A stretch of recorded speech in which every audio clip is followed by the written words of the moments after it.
नमस्ते। हमारे चारों तरफ प्रकृति में हर पल कुछ न कुछ जादुई होता रहता है, जो अक्सर हमारी नजरों से छिपा रहता है।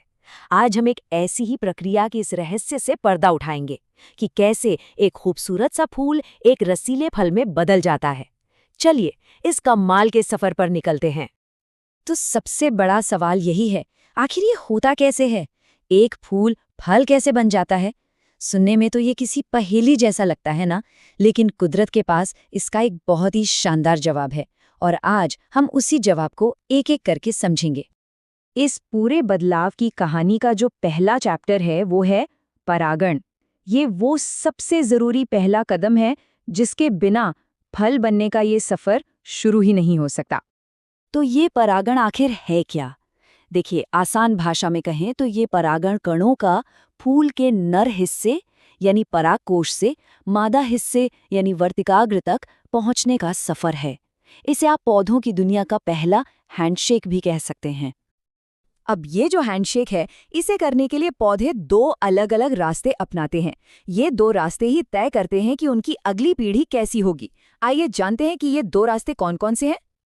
पहला रास्ता है स्वपरागण, जहां एक फूल या तो खुद से या फिर उसी पौधे के किसी दूसरे फूल के साथ परागण कर लेता है। और दूसरा, जो ज्यादा दिलचस्प है, वो है परपरागण, जहां परागकण किसी दूसरे पौधे तक का लंबा सफर तय करते हैं और इसी से पौधों में जेनेटिक डाइवर्सिटी आती है, जो उन्हें मजबूत और हर माहौल में ढलने लायक बनाती है। और यहाँ कहानी और भी गहरी हो जाती है। स्वपरागण भी दो तरह का होता है। एक है स्वयुग्मन, जिसमें परागण एक ही फूल के अंदर हो जाता है, और दूसरा है सजात पुष्पी परागण, जिसमें परागण होता तो एक ही पौधे पर है, लेकिन दो अलग-अलग फूलों के बीच। ये एक छोटा सा फर्क है, लेकिन जेनेटिक तौर पर बहुत मायने रखता है। लेकिन एक मिनट, ये परागकण इतने छोटे होते हैं, ये अकेले तो सफर कर नहीं सकते। तो सवाल ये है कि इन्हें एक फूल से दूसरे फूल तक ले कौन जाता है? बस यहीं पर एंट्री होती है प्रकृति के मददगारों की। और ये मददगार कई शक्लों में आते हैं। कभी हवा इन्हें उड़ा ले जाती है, तो कभी पानी, कभी तितलियां और मधुमक्खियां ये काम करती हैं, तो कभी छोटे छोटे पक्षी। और ये तो कमाल ही है कि रात में खिलने वाले कदम जैसे फूलों के लिए चमगादड़ भी मदद करते हैं। ये प्रकृति के एक अद्भुत नेटवर्क का सबसे अच्छा उदाहरण है, जहां हर किसी का अपना एक रोल है। अब इस प्रक्रिया में इंसानों ने भी अपना रोल ढूंढ लिया है, जिससे हम कृत्रिम संकरण कहते हैं। इसे आप पौधों की अरेंज्ड मैरिज समझ सकते हैं। इसमें वैज्ञानिक अपनी पसंद के पौधों को मैच कराते हैं ताकि बेहतर किस्में बन सकें। इसके लिए वो पहले विपुंसन करके फूल के नर हिस्से को हटा देते हैं और फिर उसे एक बैग से ढक देते हैं ताकि कोई और परागकण उस तक न पहुंच पाए। जरा इस तापमान को देखिए, -196 डिग्री सेल्सियस। ये कोई मामूली ठंड नहीं है। ये लिक्विड नाइट्रोजन का तापमान है, जिसमें परागकणों को सालों तक एकदम सुरक्षित रखा जा सकता है। ये एक तरह से फसलों के लिए टाइम कैप्सूल या पॉलन बैंक है, जो हमें भविष्य में बेहतर फसलें उगाने की ताकत देता है।